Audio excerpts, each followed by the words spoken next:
የአሜሪካው ፕሬዝዳንት ዶናልድ ትራምፕ ለጥቂት አመለጡ እየተባለ ይገኛል። ምክንያቱም ደግሞ አንዳች ያልታወቀ ቁስ በቅርብ ርቀት ላይ ተቀምጦ ሲጠባበቃቸው ነበር የሚለውን ሴክሬት ሰርቪሱ አሊያም ሚስጥራዊ አገልግሎቱ በማጋለጡ ነው። ማን እንዳለበት በግልጽ ባይታወቅም ግን አላማው ፕሬዝዳንት ዶናልድ ትራምፕን ሕይወታቸውን ለማሳጣት ነበር የሚል ፖለቲካዊ ትንታኔ እየተሰጠ ይገኛል። መወጫጫ ለመቀየር የተገደዱትም ከዚህ አንጻር ነው። ወደ ኤርፎርስ ዋን ለመግባት አጭር መውጫን የተጠቀሙትም ፕሬዝዳንት ዶናልድ ትራምፕ ደህንነታቸው ስጋት ውስጥ በመግባቱና በቀላሉ ኢላማ ውስጥ ሊገቡ ይችላሉ በሚል ስጋት እንደሆነ ተቀምጧል። ፕሬዝዳንት ዶናልድ ትራምፕ መጨረሻቸው አስጊ ሆኗል የሚባለውም ከእንደዚህ አይነት የፖለቲካና ወታደራዊ አሊያም አንድ ቀን ጥቃት ሊሰነዘረባቸው ይችላል ስጋት አንጻር እንደሆነ በርካቶች ሀሳባቸውን እያጋሩ ይገኛል። ዶናልድ ትራምፕ ህይወታቸውን ሊያጡ የሚችሉባቸው አጋጣሚዎች ከትላንቱ ዛሬ እየሰፋ መጥተዋል። ይህ ደግሞ የሀገሪቱ የፖለቲካ ጉዳይን ብቻ ሳይሆን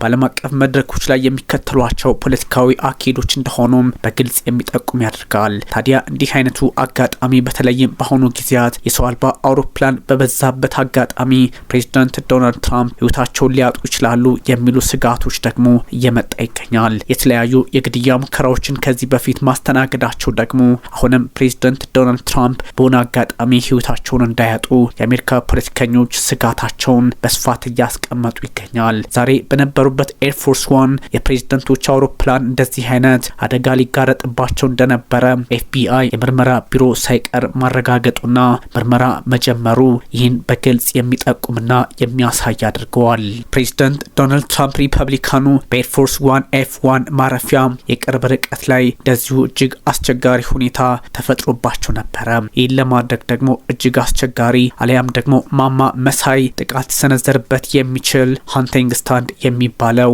መገኘቱ ነው። ሴክሬት ሰርቪሱና ኤፍቢአይ ከባድ ችግር ሊፈጠር ነበር የሚል መግለጫ በመውጣት በዛ ላይ ምርመራቸውን አጠናክሮ የቀጠሉት ለኢላማ የተስተካከልና ትራምፕ ሊያገኛቸው በሚችልበት ሁኔታ ላይ የተገኘ ማማ መሳይ ቁስ ነው። ያ ማለት የሆነ ሰው እዛ ቦታ ላይ ሆኖ ወደ ፕሬዝዳንት ዶናልድ ትራምፕ ሊተኩስ ነበር የሚል ጥርጣሬ ስላላቸው ያደረጉት ሆኗል። ዶናልድ ትራምፕ ከኤርፎርስ ዋን በሚወጡበት ጊዜ በቀጥታ አደጋ ሊፈጠርባቸው የሚችለውን እጅግ አስፈሪ ወታደራዊ የጥቃት አውድ የፈጠረ ነበር ተብሏል። ሃንቲንግ ስታንድ ይሉታል። ሃንቲንግ ስታንዱ የተገኘው ደግሞ በኤፍቢአይ ምርመራ የሚረጋገጥ ቢሆንም አላማው ምን እንደሆነ የሚታወቅ ነው። ፕሬዝዳንት ዶናልድ ትራምፕን ኢላማ ውስጥ ለማስገባት ነው በሚል የደመደሙ ሪፐብሊካኖቹም አሉ።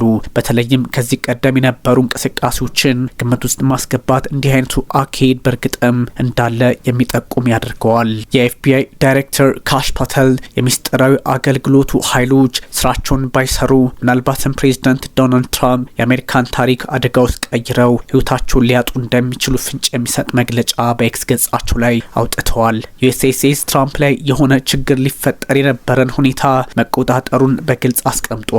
ሚስጥራዊ አገልግሎቱ ማለት ነው። ሚስጥራዊ አገልግሎቱ ደግሞ በዚህ ልክ አቅሙን አጠናክሮ የሚቀጥል ከሆነ አሁንም አይደለም ፕሬዝዳንት ዶናልድ ትራምፕ ለመጪ ጊዜ የሚመጡ ፕሬዝዳንቶችም ህይወታቸው ተጠብቆ በሰላም ይኖራሉ ወደሚል የፖለቲካና የአሜሪካ የስጋት ፖለቲካ ሂደት ውስጥ የሚከትም ነው። በኤርፎርስ ዋን ዞን ላይ የሆነ ነው። ያ ማለትም ኤርፎርስ ዋን ላይ አንድ የሆነ ሰው ሲወጣ በተለይም ፕሬዝዳንቱ ሲወጡ ጥቃት ለመሰንዘር አላማውን ያነጣጠረ ነበር ተብሏል። በፓልም ቤች ኢንተርናሽናል አየር ማረፊያ ላይ የሆነ ነው። ያ ማለት ፕሬዝዳንት ዶናልድ ትራምፕ ወደ ፍሎሪዳ በሚያቀኑበት አጋጣሚ የማደኛ ማማው አርብ የተገኘ ሲሆን ትራምፕ ከዚህ አካባቢ በተለይም ቅዳሜና እሁድ እዚህ ላይ ጊዜያቸውን ስለሚያሳልፉ ሆነ ተብሎ የተደረገ ነው የሚል ትንታኔም እየተሰጠው ይገኛል። ፕሬዝዳንት ዶናልድ ትራምፕ በተመሳሳይ ለዚህ ሳምንታትን የሚያሳልፉት የመጨረሻዎቹን ቀናት ማለት ነው ቅዳሜና እሁድን ከዋይት ሀውስ ውጭ ሆነው በተለይም በማራላጎ ቤታቸው ነው። የሚስጥራዊ አገልግሎቱ አካባቢውን ከስጋት ለማጽዳት ስራ ሲሰራ ያገኘው ሲሆን ይህ ደግሞ ፕሬዝዳንት ዶናልድ ትራምፕን ለመታደግ ተቆጥሯል። ፕሬዝዳንቱ የሳምንቱን የመጨረሻ ቀናት በማራላጎ ቅንጡ ቤታቸው የሚያሳልፉ በመሆናቸውና አሁንም ማሳለፋቸው እንዲህ አይነት ጫና ሊፈጠርባቸው እንደሚችል ይታሰባል።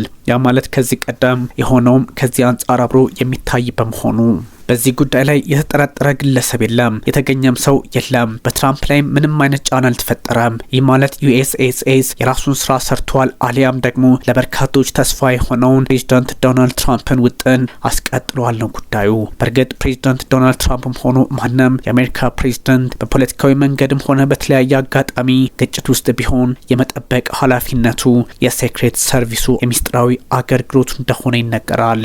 የደህንነት ስራው ባይከውን ግን አደጋው የከፋ ይሆን እንደነበር ሳይታለም የተፈታ ነው። ባለፈው አመት ትራምፕ በሪያን ሩት አማካኝነት ጥቃት ተሰንዝሮባቸው እንደነበረ ይታወሳል። ታዲያ የዚህ አጋጣሚ ደግሞ እጅግ አስቸጋሪ ነው። መስከረም ላይ ሆነ አሁን ደግሞ ጥቅምት ላይ ለምን ይህ ሆነ በርካቶች ጥያቄ ለማንሳት ቢሞክሩም ፕሬዚዳንት ዶናልድ ትራምፕ ግን መንገዳቸው ሁሉ የሰላም እስካልሆነ ድረስ በዚህ አይነት ውጥረት ውስጥ ሊቆዩ እንደሚችሉ ይነገራል። እዚህ የትራምፕ ጎልፍ መጫወቻ ዌስት ፓልም ቤች ላይ የሆነ እንደነበር የሚታወስ ነው። ሰውየው ተከሷል። ከአየር ማረፊያው ውጭ ደግሞ ለዚህ አይነት እንቅስቃሴዎች ቢኖሩ እጅጉን አስቸጋሪ ሁኔታዎች ሊፈጠሩ እንደሚችሉ በግልጽ እያስቀመጠ ነው። ያሁኑም ሆነ የዛኔው ከአየር ማረፊያው ሳይርቅ የተደረገ በመሆኑ እጅግ አስቸጋሪ ይሆንባቸዋል ለሪፐብሊካኑ ፕሬዚደንት ዶናልድ ትራምፕም እየተባለ ይገኛል። ከዛሬ ዓመቱም ባሻገር ቀደም ሲል የዛሬ ዓመት ከ4 ወርም እንደዚሁ ጆሮአቸውን መመታታቸው ይታወሳል። ፕሬዚደንት ዶናልድ ትራምፕ ህይወታቸውን ሊያጡ ነበርም ተብሏል። ፔንሲልቬኒያ የምርጫ ቅስቀሳ ወቅት የተፈጸመባቸው ጥቃት ሲሆን በጆሮአቸው አልፎላቸዋል ነው ጉዳዩ። ታዲያ አንድ የፕሬዚዳንት ዶናልድ ትራምፕ አጋዥ በህይወታቸው ሳይኖሩ ቀርተዋል አሊያም አልፈዋል። 2 ሰዎች ተጎድተዋል። የሚስጥራዊ አገልግሎቱ የ20 ዓመቱን ቶማስ ክሮክስን እንደዚሁ ወዲያውኑ ተኩሶ ህይወቱን መቅጠፉም የሚታወስ ነው። ዛሬም ቢሆን ሁሉንም የአየር ማረፊያውን ደቡባዊ መስመሮች ዩኤስኤስ በመዝጋት ጉዳዩን ለሌላ ፖለቲካዊ ዓላማ እንዳይጠቀሙበት አዳኞችን ኢላማ ውስጥ አስገብቷል በሚል በምስጋና መንገድ እየተቸረው ነው። በእርግጥ በርካታ መገናኛ ብዙሃን ከተለያየ አቅጣጫ ሀሳባቸውን ለማጋራት ቢሞክሩም ፕሬዚዳንት ዶናልድ ትራምፕ ግን መትረፍ መቻላቸውን የሚጠቁምላቸውን እድል አግኝተዋል እየተባለ ይገኛል። የፓልም ቤች ካውንቲ የፖለቲካ ሳይሆኑ የፖሊስ መኮንኖች ይህን እድል ፈጥረዋል። አሊያም አካባቢው እንዲዘጋ በማድረግ የፕሬዚዳንት ዶናልድ ትራምፕን የመጠቃት አጋጣሚ ለመታደግ ሞክረዋል እየተባለ ይገኛል። ሁሉም የራሱን የፖለቲካም ሆነ ወታደራዊ በተለያየ አጋጣሚ ሀሳብ ለመግለጽ ቢሞክርም ፕሬዚዳንት ዶናልድ ትራምፕ ግን ምንም የሆኑት አንዳች ነገር የለም። በእርግጥ ትራምፕ አጭር የአውሮፕላን መውጫን መጠቀማቸው ስጋቱ በሰፊው እንደነበረ ይታወሳል። ያ ማለት ይጠቁማል። ይህን መጠቀማቸው ደግሞ ስጋቱን ከማሳየቱን ባሻገር ትራምፕ አመቱን ጠብቀው አንዳች ጫና ሊፈጠርባቸው ነበረ አሊያም ሊመቱ ነበር የሚል ሌላ አይነት የስጋት ጥያቄ እንዲነሳ አድርገዋል። አሁን የአሜሪካ የምርመራ ቢሮ ኤፍቢአይ ጉዳዩን በመመርመር ሂደት ላይ ሲሆን ውጤቱን በይፋ ደግሞ በቅርቡ ሊያሳውቅ እንደሚችል ይገመታል።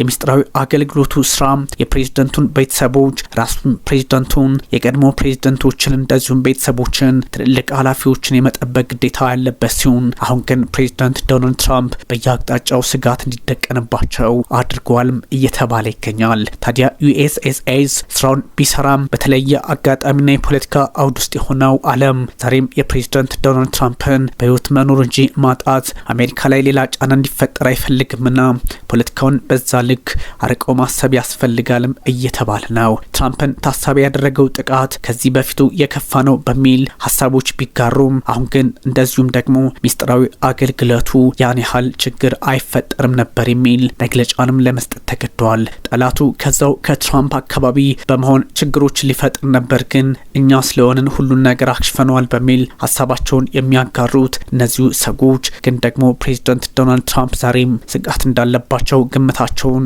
ማስቀመጣቸውን ቀጥለዋል። ትራምፕ ጠላተ ብዙ ሆነዋል። ምክንያቱም በሪፐብሊካኖቹም ቢሆን አንዳንድ አስቸጋሪ ሀሳቦች ይነሳሉ። በዲሞክራቶቹ የሚታወቁ ናቸው። በኢንዲፔንደንት አሊያም ደግሞ ነጻ በሚባሉ ፖለቲከኞችም ፕሬዚዳንት ዶናልድ ትራምፕ የተለያዩ ጥያቄዎች የሚነሳባቸው ሰው እየሆኑ መጥተዋል። የሰሞኑ ሰልፍም ይህኑ በግልጽ የሚያስቀምጥ ነው። ታዲያ በዋሽንግተን ዲሲ፣ በሎስ አንጀለስ፣ በኒውዮርክ፣ በአትላንታና በቦስተን እንዲሁም ደግሞ በተለያዩ የሀገሪቱ ከተሞች ላይ ከባድ ተቃውሞ ተቀስቅሶባቸው በነበረበት አጋጣሚ አሁን እንደዚህ አይነት ሁኔታ ውስጥ መሆናቸው ደግሞ በእርግጥም ስጋቱ በአሜሪካ የደህንነት ሁኔታ ላይ እንዳንዣበበ የሚያስቀምጥ ያደርገዋል። ህይወታቸውን ያጡ የአሜሪካ ፕሬዚዳንቶች ባሉባት ዋሽንግተን አሁን በቀላሉ ዶናልድ ትራምፕን ጫና ውስጥ ማስገባት አይቻልም ቢባልም እሳቸው ግን በሚያደርጓቸው እንቅስቃሴም ሆነ በሚሄዱባቸው ቦታዎች ሁሉ የሚፈጠርባቸው ተቃውሞ የሆነ በመምጣቱ ስጋትን በስጋት ብቻ ሳይሆን መፍትሄን መስጠት እንደሚያስፈልግም እየተነገረ ነው። ፕሬዚዳንት ዶናልድ ትራምፕ አቅሜንም አላማዬንም የማውቅ ሰው ነኝ ቢሉም የፖለቲካ ጉዳይ ሆኖ እንጂ አንዳንድ ችግሮች ደግሞ በጦር መሳሪያ እያሰቡ የሚገኙ ሰዎች አሉና ለህይወታቸውም አደጋው ከፋ ሊሆን እንደሚችል ግምት ውስጥ ማስገባት እንዳለባቸው ይነገራል። ፕሬዚዳንት ዶናልድ ትራምፕ መንገዴ ሁሉ የሰላም እንጂ ጦርነት አይደለም ቢሉም በውጭ ያለውን የፖለቲካ ሁኔታ ማስታገስ ባለመቻላቸው እንደዚሁም ከውስጥም ከውጭም ጠላት ማብዛታቸው እንዲህ አይነቱን አደጋ ጋረጥባቸው እንደሚችል መገመታቸው አሁን ግልጽ እየሆነ መጥቷል። በተለይም ደግሞ ሜላኒያ ትራምፕ ቀዳማዊት እመቤቷም ሳይቀሩ ለእንደዚህ አይነት ሰለባ ችግር ይፈጠርባቸው እንደሆነ እየተገመተ ባለበት አጋጣሚ ፕሬዚዳንት ዶናልድ ትራምፕ እኔ ምንም አልሆንም ቢሉም የሚጓጥ እንዳልሆነ የተነገረ ነው። ፕሬዚዳንት ዶናልድ ትራምፕ ህይወታቸውን ያጡ የአሜሪካ ፕሬዚዳንቶች ዝርዝር ውስጥ የመካተት ህልሙ አላችሁ ወይ የሚል ጥያቄ ፈጽሞ ሊነሳላችሁ አይችልም። ምክንያቱም የህይወት ጉዳይ ስለሆነ።